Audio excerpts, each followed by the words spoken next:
잔디를 실제로 심었어요. 저게 시작할 때 물을 갖다 주기 시작해가지고 네. 실제로 열흘 정도를 갖다가 키워가지고 요만큼 올라온 그게 경험이 야, 있었어요. 진짜 네. 대단한 되게- 분들이에요. 되게 뭔가 과학자는 이런 진심입니다. 얘기를 또 들으면은 되게 순수하고 귀엽지 않아요? 인사할 시간도 많습니다. 여러분의 시간을 낭비해드릴 느리지만 쿨한 과학. 랩미팅입니다. 반갑습니다, 교수님들. 반갑습니다. 그래서 한 보름이 지난 후에 이 모습이 이제 제임스 웹 우주망원경이 평생 저런 모습으로 이제 있는 거예요. 펴진 다음에 다시 접힐 일은 없을 테니까요. 그렇죠. 예, 그래서 저 모습을 하고 있습니다. 지금. 네, 그래서 지금은 150만 킬로미터 떨어진 제2라그랑주 포인트에 지금 가 있고요. L2 포인트라고 하는 이유가 저렇게 왼쪽으로 L1 포인트라는 데가 있고 또 L3라는 거는 이제 태양 반대편에 있는 지점이고 네. L4 포인트라는 거는 저렇게 양쪽에 있는 것이고요. 제임스 웹 우주망원경의 경우에는 L2 포인트에서 오른쪽 아래 그림처럼 저렇게 큰 궤도를 원궤도를 돌고 있어요. 저런 식으로. 예. 저 궤도 크기가 돌고 있는 크기가 엄청 크네요. 꽤 커요. 그러니까 어느 정도냐면 한 150만 킬로에 한 반쯤 된다고 그래요. 아. 예. 오, 실제로 저게 스케일로 그린 거예요. 그래서 저렇게 저만큼을 진짜 예. 크게 돌고 굉장히 있네요. 크게 돌아요. 이렇게. 근데 저거는 사실 망원경 따라서 조절을 할 수 있어요. 그러니까 작게 돌게 할 수도 있고 좀 미션을 길게 하고 싶은 거는 좀 더 크게 돌고 미션 왜냐하면 크게 돌면 좀 더 밀려나는 그게 정도가 적거든요. 근데 작게 돌면 좀 더 자주 궤도 조정을 해줘야 되기 때문에 네. 그런 식으로. 그래서 저기 지금 망원경이 3개가 가 있는데 그 제임스 웹 우주망원경까지 합해서 L2를 지금 3개가 돌고 있어요. 근데 이렇게 각각이 이렇게 도는 그 크기가 다르기 때문에 뭐 충돌하거나 그럴 가능성은 전혀 없어요. 그걸 딱 생각하고 있었는데 바로 또, 아. 머릿속을 딱 관통했지. 아, 예, 요거는 영상으로 그래서 어떻게 외부 우주망원경이 L2 포인트에 돌고 있는지 저렇게 공전 주기가 지구의 공전 주기랑 똑같죠? 그러니까 1년이 365일이에요. 저 지점도 L2도. 그래서 항상 지구 반대편에 돌고 있고 저렇게 옆으로 누운 모습을 하고 있죠. 좀 특이하게. 저게 네. 이제 항상 태양 차단막을 통해서 그림자에 있어야 되기 때문에 저렇게 이제 뒷면을 향하고 있습니다. 항상 지구 반대편을 향하고 있어요. 망원경 거울과 그 기기들은 태양의 반대편에 있죠, 항상. 그래서 아까 처음에 이제 어떤 교수님이 질문을 주셨어요. 한쪽만 보고 있으면은 우주 전체를 찍을 수가 없는 거 아니냐? 네. 그랬는데 지금 저 그림을 보시면은 궤도를 도는 동안 그쵸. 걔 이렇게 도는 거잖아요. 그렇죠. 그것도 있고 그다음에 외부 우주망원경이 이렇게 상태긴 하지만 이렇게는 또 돌 수가 있어요. 이렇게는 원을 갖다 돌 수 있잖아요. 그래도 항상 그림자에 지게 되니까. 그래서 주어진 어떤 날짜랑 시간에 외부 우주망원경이 관측할 수 있는 그 하늘의 영역을 보면 이렇게 띠를 이렇게 위아래로 띠가 생겨요. 이런 걸 감안하고 어떤 대상을 촬영하고 싶다 그러면은 네. 거기를 갖다 그 계산을 해가지고 어느 시기에 찍으면 되겠다 이렇게 그 관측 계획을 하게 돼 있는 거예요. 그리고 또 교수님이 여쭤보셨는데 많은 교수님들도 항상 물어보세요. 저희 안될과 카페에도 진짜 많이 물어보시는데 저렇게 계속 돌고 계속 움직이고 있는데 어떻게 한 지점을 오래 찍을 수 있는지 아, 예. 우리 뭐 어디를 찍으려고 그러면은 삼각대도 필요하고 가만히 세워서 찍어야 되잖아요. 그러게 조정을 계속 할 수 안 없잖아. 써 있어요. 아니면은 포인트를 찍어놓는 거 아니야? 포인트를 찍어놓고 알아서 자동적으로 이렇게 스무스하게 움직이게 하는 거. 비슷했어요. 예. 그래요? 들어보시죠. 예, 그러니까 맞아요. FGS라고 해가지고 Fine Guidance Sensor, 한국말로 하면 그게 정미 유도 센서라고 그렇죠, 할 수 있죠. 정미 유도 정미 유도 센서. 센서라고 할 수 있는데 이렇게 카메라가 2개 또 달려 있어요. 그래서 그 안에 밝은 별을 갖다가 하나 이렇게 특정을 해가지고 거기 이렇게 박스를 만들어서 그 별이 박스 항상 안에 있게끔 망원경을 갖다가 이렇게 조정해 주는 거예요. 그러면 그 별을 갖다 따라가니까 추적이 계속 되겠죠. 내가 보고 있는 천체도 그냥 계속 한 군데를 바라볼 수 있게 되겠죠. 그래서 그 이제 정미 유도 센서를 이용해 가지고 정밀한 아주 포인팅이라고 하는데 이렇게 어디를 보고 있는지를 포인팅이라고 하거든요. 그 포인팅을 갖다가 정밀하게 조정을 할 수가 있어요. 예. 그 유지를 할 수가 있고. 예. 그래서 항상 아무리 움직여도 그 파인 가디언스 센서 안에 딱 그 타겟이 되는 별을 넣어놓고 거기를 계속 보면은 마치 우리가 안 움직이는 것처럼 우주망원경이 계속 움직이면서도 거기를 맞추는 것처럼 해가지고 그쵸. 아예 안 움직이는 것처럼 효과를 낸다는 거죠. 천체 사진 찍어보신 분들은 가이더라고 그러는데 가이더의 역할을 하는 거예요. 가이딩하는 그 역할을 이 FGS라는 게 하고 있는 거예요. 궤두님 오셨나봐요. 또 정답을 주시네. 예쁜 여성분 지나갈 때 제 눈 돌아가는 것처럼 비슷하게. 그러니까 우리도 움직이고 걸어가고 있지만 그분을 예쁜 여성분이 보는 것처럼 계속 이제 보는 거잖아요. 좋은 비유네요. 예. 좋은 비유가 아니지.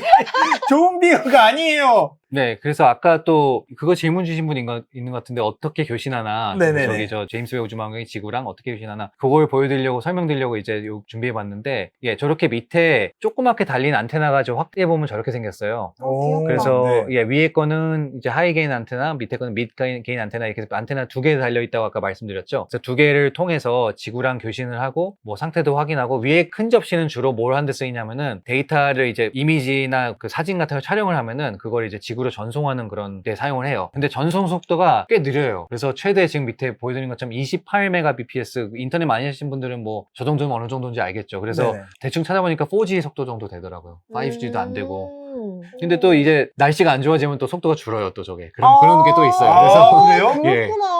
예, 똑같네. 전파 망원경을 쓰기 때문에 날씨의 날씨가- 영향을 받습니다. 예, 좀 받고요. 비 오면은 막 못 받고 떨어져요. 그러나요? 이게 안테나 상태에 따라서 안테나 또 관리 상태에 따라서도 좀 달라져요. 그래서 네. 지구에서 받는 수신하는 안테나 말씀이에요. 그게 잘 안 닦여 있거나 그러면은 표면이 그러면 데이터 전송 속도가 느려진대요. 그래서 한 번은 어떤 일이 있었냐면은 이제 세 군데가 있거든요. 좀 이따 그것도 설명드릴 텐데 스페인에 있는 그 안테나는 너무 잘 안 닦아가지고 거기만 쓰면은 너무 느려지는 거예요. 이게. 아, 그래가지고 진짜? 나중에 그쪽에다가 이제 연락을 해가지고 제발 좀 안테나 좀 음. 잘 관리를 해라 이렇게 부탁을 해가지고 음. 나중에 좀 복구된 그런 사례도 있었어요. 예, 지상에서 아까 말씀드린 딱 그건데 뭐냐면 딥 스페이스 네트워크라고 해가지고 나사가 1958년에 우주 탐사선이나 아니면 뭐 우주선들을 갖다가 통신을 하려고 만든 그런 시스템이에요. 그래서 저 왼쪽에 지도를 보시면은 미국 캘리포니아, 스페인의 마드리드, 그 다음에 호주의 캔버라 저렇게 세 군데 오른쪽에 저렇게 보시는 전파망원경을 세 개를 달아놨어요. 네. 그래서 왜 저렇게 세 개 달았냐면은 왼쪽 밑에 그림에 보시면은 저렇게 하면은 저 세 군데서 24시간 우주의 어느 곳인지 그렇죠. 볼 수가 있어요. 그러면 항상 항상 돌아가면서 해가 지구와 안 지는 자전하게. 거지. 그렇죠. 말하자면 해가 안 지고 아. 계속 통신을 할 수 있는 거죠, 지구랑. 그래서 넘겨받아요. 예를 들어서 지구가 자전을 하면서 미국 캘리포니아에서 하다가 다음에 야, 호주 너네가 이어받아. 그럼 호주가 이어받아서 그 데이터를 전송받게 되고 그 다음에는 스페인 마드리드 니네가 이어받아. 그러면 이렇게 릴레이로 계속 하게 돼 있거든요. 근데 네네. 이제 저거를 DSN이 제임스의 우주망원경만 쓴 게 아니라 굉장히 많이 써요. 여러 군데. 근데 제임스의 우주망원경 커미셔닝을 할 때는 그러니까 그 준비 과정에는 6개월 동안은 너무 중요하니까 제임스의 우주망원경이 거의 독단적으로 차지를 했어요. 그래서 다른 미션들에서 되게 좀 싫어했다 그래요. 그거를. 아, 그래요? 잠깐씩밖에 못 쓰니까 하지만 본인들은. 들은 돈이 얼만데 예, 앞으로 그런 것도 있죠. 앞으로 볼 그렇죠. 일이 얼만데 네. 그리고 제임스 웹 우주망원경 지금 준비 과정이 다 끝난 지금은 24시간 다 쓰질 않고 하루에 8시간, 16시간 정도만 써요. 그러니까 두 개, 하나나 두 개만 쓰는데 그럼 나머지 시간은 말하자면 깜깜이 시간이에요. 네. 그래서 망원경이 어떻게 돌아가는지 이런 걸 그 시간 동안 몰라요. 왜냐면 통신이 안 되기 때문에. 그러니까 그냥 믿고 가는 거예요. 믿고 그냥 가는 거야. 믿고 이렇게 명령을 보내놓으면은 네가 스마트 망원경처럼 이렇게 관측하는 대로 다 하고 나중에 이제 보면은 요거는 한 95% 정도 성공했네 이렇게 볼 수 있을 정도로 이제 나중에 통신이 들어오면 들어와요. 그게. 예, 그래서 이제 제임스 웹 우주망원경이 그러면은 L2 포인트에 도착한 다음에 한 3개월 동안 어떤 일이 있었냐면 저렇게 거울 정렬을 했어요. 그래서 여기 거울 정렬이라는 건 어떤 과정이냐면은 왼쪽에 보시는 것처럼 처음에 이제 망원경을 딱 작동을 시키면은 이렇게 빛이 한 군데를 모이질 않고 저렇게 막 중구난방으로 돼 있어요. 거울이.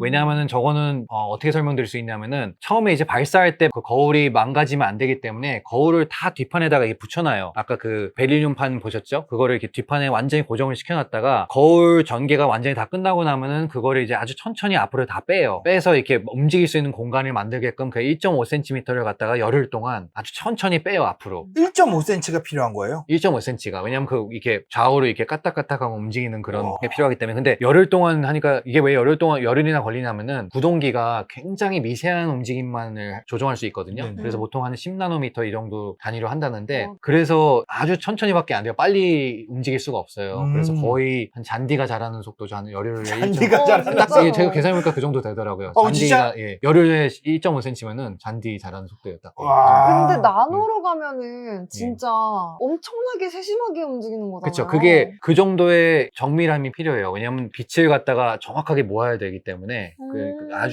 아주 미세한 움직임이 필요해요. 잔디가 자라나고 있었습니다. 진짜.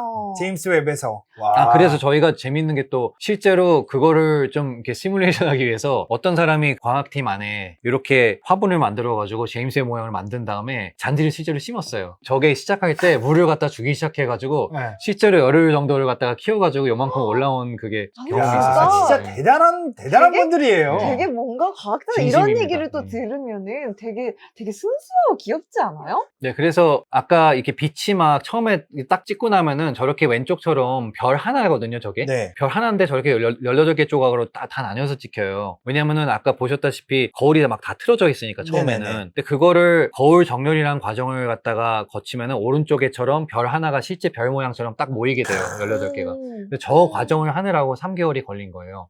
근데 그게 실제로는 쉬워 보이지만 굉장히 어려운 게 조각들을 다 초점을 하나하나 다 제대로 맞추고 빛을 모은 다음에 또 이제 과학적으로 빛이 이제 파장이잖아요. 근데 파장의 그 파형을 다 맞춰줘야 돼요. 네. 그러니까 굉장히 정밀한 어떤 과정을 갖다가 그러니까 그 액추에이터를 갖다가 통해 가지고 그런 작업을 해야 되기 때문에 여러 번 또 반복을 합니다. 한 번이 아니고. 그래야지만 이게 그 솔루션을 구할 수 있어서 그래서 여러 번 반복하는 동안 기간이 한 3개월이나 걸렸고요. 이게 바로 어떤 저렇게 중구난방으로 한 군데 그렇네요. 모여야 되는 게 네네. 저렇게 퍼진 빛을 여러 가지 과정을 통해서 한 군데로 일단 모이게 하는 거예요. 별 하나를 갖다가 사용해서 저렇게 일단은 저렇게 가운데를 만든 다음에 그 다음에 이제 위상 그 빛의 위상을 맞춰준다 그러는데 결국에는 초점을 갖다가 이렇게 맞춰준다고 그렇죠. 생각하시면 초점을 돼요. 맞추는 건데 빛이 예. 딱 하나로 오게. 예. 근데 여기서 질문 있어요. 예. 이거 이렇게 빛을 모아놓고 이렇게 조정을 해놨는데 달라지는 경우가 생기나요? 그런 일이 실제로 발생을 해요. 왜냐하면은 열 때문에도 살짝씩 틀어지기도 하고 열이 네. 만약에 뭐 이렇게 좀 뭐 식었다 전보다 아니면 그러면 틀어지기도 하고 그 다음에 망원경 자체가 이렇게 궤도를 돌면서 조금씩 이렇게 그 운동 그 모멘텀이라고 하는데 그게 쌓이거든요. 그러면은 거울이 자기네 마음대로 뭐 오른쪽에 날개가 살짝 이렇게 기울어진다든지 그런 일들이 발생을 해요, 실제로.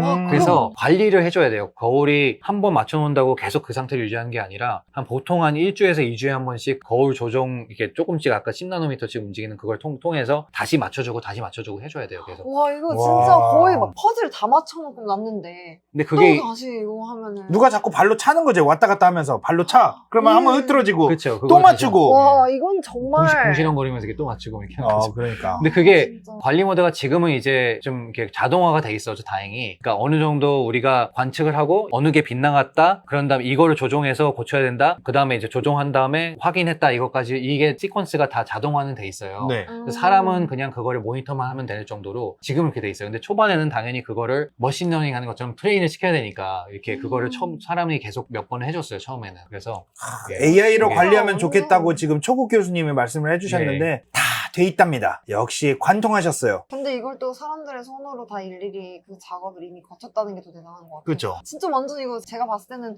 엄청 큰 피스를 모르는 상태에서 예시도 없이 그냥 맞추는 것 같거든요. 그러니까 맞아요. 약간 그런 느낌이에요. 그거를 진짜로. 이렇게 망원경을 발사하기 전에 다 연습을 많이 했어요. 실제로 리허설 같은 걸 통해 가지고 여러 가지 시나리오를 갖다가 우리가 정해놓고 예를 들어서 망원경 거울들이 좀 정렬이 잘 돼 있을 거다라는 그런 시나리오도 있고 완전히 막 속된 말로 막 개판일 수도 있다 이래가지고 그런 경우도 상정을 해서 여러 가지 네. 시나리오를 갖다가 이렇게 해놓고 그 연습을 다 하는 거예요. 그러면은 이제 실제처럼 똑같이 사람들이 그걸 이건 이런 과정을 통해서 할 거야. 그래서 모든 팀원들이 교대 근무를 하면서 실제로 막 그렇게 연습할 때도 박사님의 그거를- 주 작업이 거울 정렬이잖아요. 예, 저도 거울 정렬 쪽을 같이 했고요. 저는 포인팅, 아까 망원경 말씀드린 것처럼 이렇게 어디로 망원경을 향해라 이러면은 그 망원경이 딱 거기를 향하게끔 하는 그거를 주로 담당을 했고요, 제가.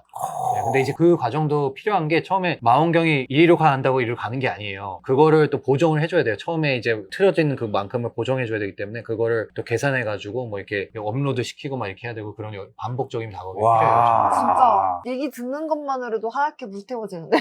진짜 6개월간 진짜 고생하셨겠네요. 그러니까 그게 그 팀원들이 전부 다 정말 막 한 서너 시간씩 자면서 막 이렇게 6개월 동안 정말 힘들게 왔어요, 사실. 뛰어왔는데 그러고 이제 다 끝나고 나서 너무 많이 보람찬 일이 그렇죠. 보람차죠. 와, 그 사진 나왔을 때, 첫 이미지들 사진 나왔을 때 예. 얼마나 보람됐겠어요. 네. 와, 제가 부산에서 손상무 박사님이랑 사실은 식사를 한번 같이 한 적이 있는데 가족들이랑도 같이 식사를 했어요. 근데 이제 형수님이 그렇게 고생을 하셨다고 6개월 동안 그렇죠. 그렇죠. 진짜. 밥 먹이고 집에서 나오지를 않으니까 그러니까 혼자 피폐해지는 게 아니에요. 저 일이 가족들까지 다 피폐해지고 있었어. 가족의 희생이죠. 사실. 진짜로. 그래서 와. 저희 팀 프로젝트 매니저가 항상 그렇게 얘기를 해요. 센스가 있는 사람인 게 여러분들의 가족의 희생으로 이게 다 된 것이다. 이렇게 얘기를 해주더라고요. 진짜로. 항상. 예. 네, 그래서 요건 이제 공개가 됐었는데 보신 분들도 많을 거예요. 근데 네. 거울 정렬의 중간 결과 그래가지고 모든 거울 정렬의 과정이 그 아까 그 위상까지 맞추는 것까지 끝났을 때 이제 별이 초점이 잘 맞고 잘 촬영이 됐는지를 확인하기 위해서 찍은 사진이에요. 그래서 이렇게 6개의 이렇게 그 디프렉션 스파이크라고 그러는데 이렇게 뾰족하게 나온 게 보이시죠? 그 다음에 양쪽에 이렇게 가로로. 이렇게 가로로 된 게 네. 있고 저게 이제 제임스 웹 우주망원경의 시그니처 말하자면은 그 스파이크인데요. 그렇죠. 네, 이렇게 요 별 자체를 갖다가 보고도 저희가 이렇게 좀 굉장히 감동을 했지만 배경에 뭐 이렇게 보이세요? 보면 이렇게 여러 가지 그쵸, 그쵸. 저게 네. 별들이 아니고 전부 다 은하예요. 그래서 너무 막 아. 저희가 이제 내부 팀에서도 이걸 보고 놀란 게 야, 별을 찍으려고 찍었더니 은하가 저렇게 수백 개가 뒤에 찍히네 이러고 알고는 있었어요. 이게 찍힐 거는 알고 있었지만 실제로 보고 나서 이게 이 정도까지 이 찍히나? 정도에 찍히는지는 정말 퀄리티도 하나하나 은하들을 보면은 굉장히 아주 퀄리티가 좋게 잘 찍혀 있습니다. 아, 네. 그러니까요. 우리 첫 번째 이미지 공개될 때 수상모 박사님 같이 하시면서 남긴 명언이 있어요. 어디를 찍어도 은하가 다 찍힌다. 은하로 가득 차지 않은 어. 곳이 없다. 이렇게 어디를 얘기했죠. 찍어도 은하로 가득 차지 않은 곳이 없다. 이렇게 말씀을 해주셨는데, 진짜 테스트 이미지만 봐도 은하로 가득 차 있지 않습니까? 그쪽에? 예, 그래서 방금 은하를 많이 봤다고 그랬잖아요. 그래서 저희가 내부팀에서 이거는 사실 외부에 공개가 안 된 건데, 이거 내부 사진인가요? 예. 저희끼리 이제 천문학 전공을 한 사람들끼리 앉아가지고, 그쵸, 이런 거 좋아하죠. 그럼 우리가 이 한 이미지에서 우리가 볼 수 있는 은하를 다 뽑아보자. 방금 네.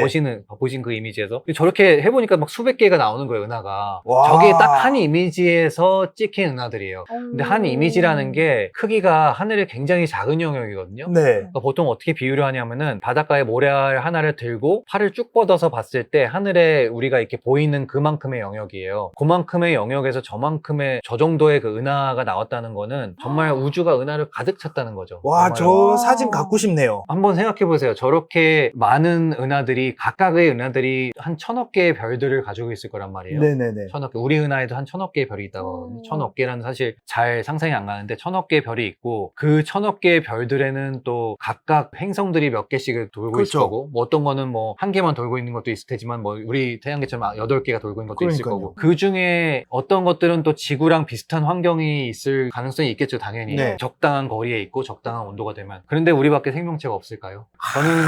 저는 아니라고 봅니다.